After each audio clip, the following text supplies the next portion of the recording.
Hi guys, it's Jake here at Canadian Cutting Edge. I've got a wee little knife here to look at today. This one's all in gray, so it might be a little hard to see in this background. You'll get a good look when I do the tabletop mode. This knife comes in 4 different color variations. You can get it in this gray, which is on a special sale right now until the end of Wednesday, and this is being released on Wednesday, this video. So today only. If you're watching it the day this video came out. If you're watching a year later, hey, long gone, sorry. It also comes in well, I gotta get my list. You can also get it in a blue, which looks really nice. In a multicolor, like a rainbow kind of multicolor. And you can get it in a two-tone, which is a blue and silver.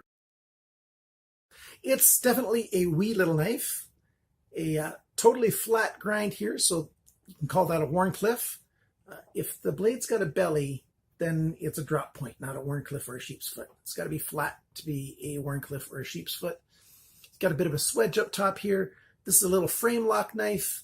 You know, lots of little decorative effects on it. No pocket clips, but it does have a lanyard hole. So if you're interested in looking at a wee little knife like this, I think even if you don't want to buy one, I think you're probably interested in checking out some more details on this, so stick around for the full review.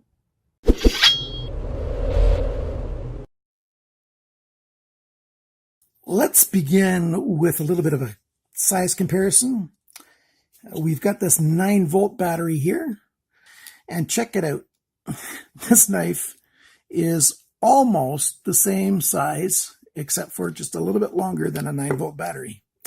It's, of course, a fair bit thinner, a little over half the thickness, but, very much that size. So you've got a flipper arm right there, and it flips quite well. Frame lock release. Oh, I didn't hold it quite right. There you go. You have to get it in just the right position to get that flipper. Once you do, that flipper flips very, very easily. No problem at all.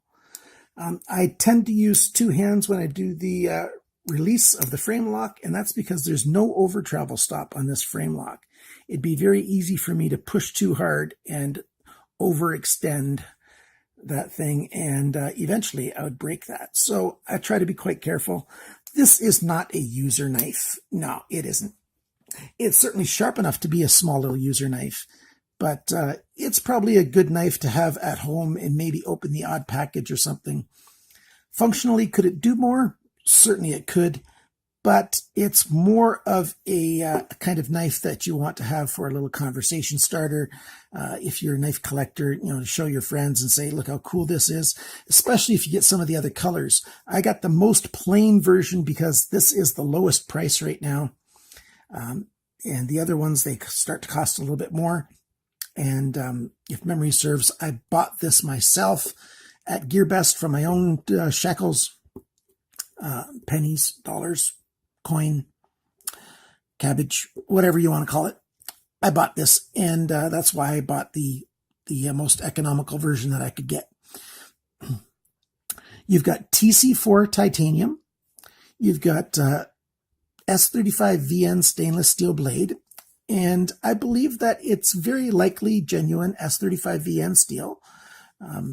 There are some people on the internet who have done some testing with these Fura knives that claim to be S35 VN, and it seems that it probably is really that kind of steel. The price point certainly fits that it would be S35 VN, because these are not, cheap like little San Renmu knives.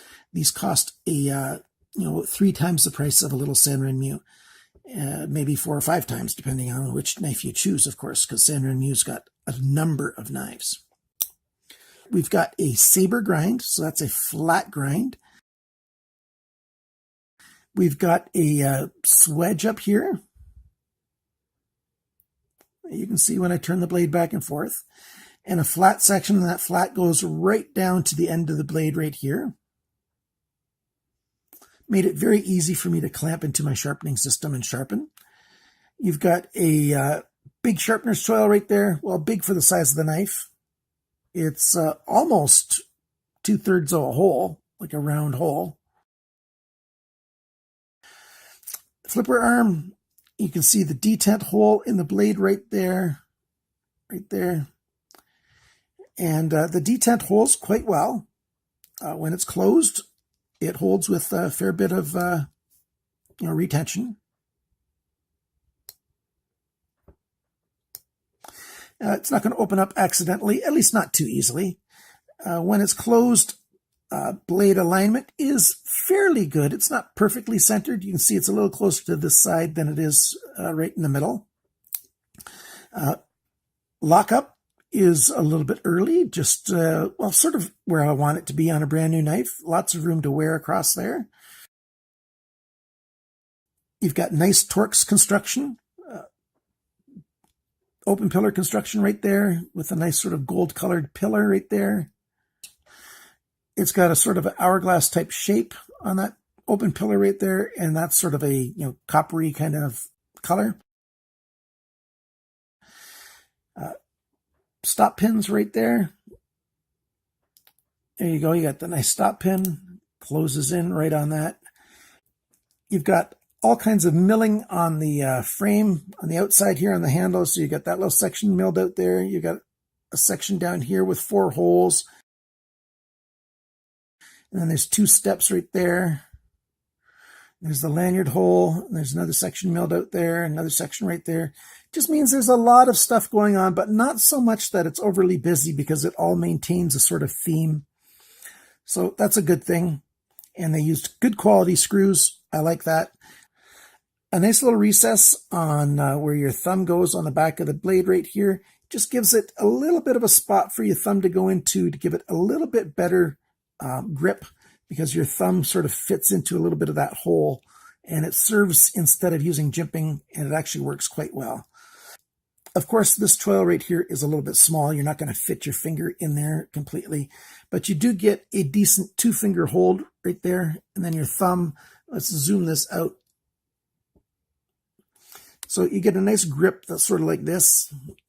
If you want to cut with it, feels good in the hand. You've got a pretty good purchase with the knife, good security in your hand with those 2 fingers and your thumb. Of course, you can do a pinch grip like this and use the tip of the knife to do, a lot of cutting. Or sometimes I put my index finger over the end, over the Wharncliffe end there, and pinch with my middle finger and my thumb for doing a, delicate kind of work, if that's what you want to be doing. It's a nice little knife. Let's give you all the little specs and everything, the sizes and stuff on this. We'll zoom in for that. So what do we got? We got a cutting edge of 3 3/4 centimeters. That's 1.475 inches. So almost 1.5 inches of cutting edge. The blade length, so from the end of the handle to the tip, is 4.1 centimeters. That's 1.6 inches. The thickness of the blade is 3 millimeters, which is 0.118 inches. The thickness of the edge behind the grind is just a little over 0.5 millimeter, 0.56 millimeters, which is 0.022 inches. So decent, reasonable thickness behind the grind to make it an effective cutter. And I've sharpened this up myself. I sharpened it up to about 600. The handle length is 5.6 centimeters, which is 2.2 inches. The grip area back here, 4.3 centimeters, 1.7 inches. And the handle thickness is 1 centimeter, just a barely under 1 centimeter, actually, 0.39 of an inch. Total length when this knife is open is 9.66 centimeters, 3.8 inches. It weighs 34 grams, 1.2 ounces. If you want to buy this, there's a number of different prices. There's 3 prices going on right now. If you want to get it in gray on the flash sale right now, you're looking at $18.99 for the gray one. About $24.50 for most of the other ones.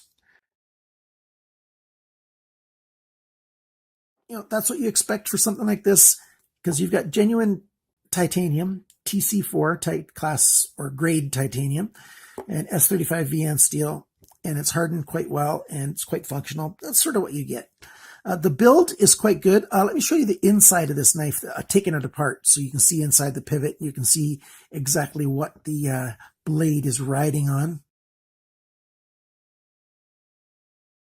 Pretty good, eh? That's some good stuff for a little knife like this.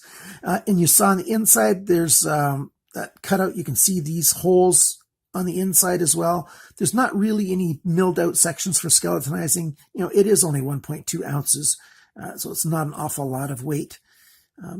Yeah, it's a nice little knife. The lanyard hole is good enough that you can put a keychain ring on the side, and I'll show you some still pictures of how that looks on my keychain. Let's show you how well it cuts. I've got some paracord here. This is, I believe, 9-strand paracord. Cuts fairly well. Well, I'm not sure where my normal cutting board is, so we'll just do it on here. Cuts very, very well. There's 3 strands inside each big strand of paracord. This is some really heavy-duty paracord. It's not your cheap stuff. And yet it cuts through that kind of stuff very, very well. Let's see how well it cuts paper.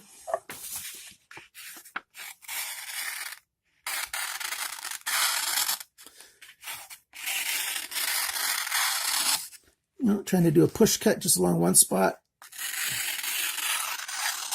And of course, I've sharpened it up and it just cuts very, very well. No problems at all. So I'm not going to make this a huge video or anything. I just wanted to share this knife with you. I think it's a good knife. I think it's functional. I think it's a good conversation piece. It's decorative. You know, put it in your coin pocket or your watch pocket, in your jeans or whatever, or just have it hanging on your keychain, or just have it sitting on your coffee table or whatever, you know, as long as you don't have kids around the house. You know, keep it safe. I'm thinking about that because I had my grandson and my granddaughter over this weekend. Had a great time. And so there you go. Here's this knife. The only sort of con, it's not really a big of a con, but I wish they would have put a larger pivot screw here that came out just past the corner of this lock bar so that it would serve as an over travel stop. And that would be a really good thing. It would show that they've put their really good thought to putting it together, because the only flaw is a potential of hyperextending that lock bar arm and, you know, wrecking it. Other than that, for what it is, it's done very well. If you're in the market for one of these, please consider using my links in the description below, and that would really help out Canadian Cutting Edge an awful lot. You know, times are really financially tight right now, and so any help I can get is very much appreciated. Thank you for watching, for liking, commenting, sharing, subscribing, and all that other great stuff. And remember to always cut towards your chum and not your thumb.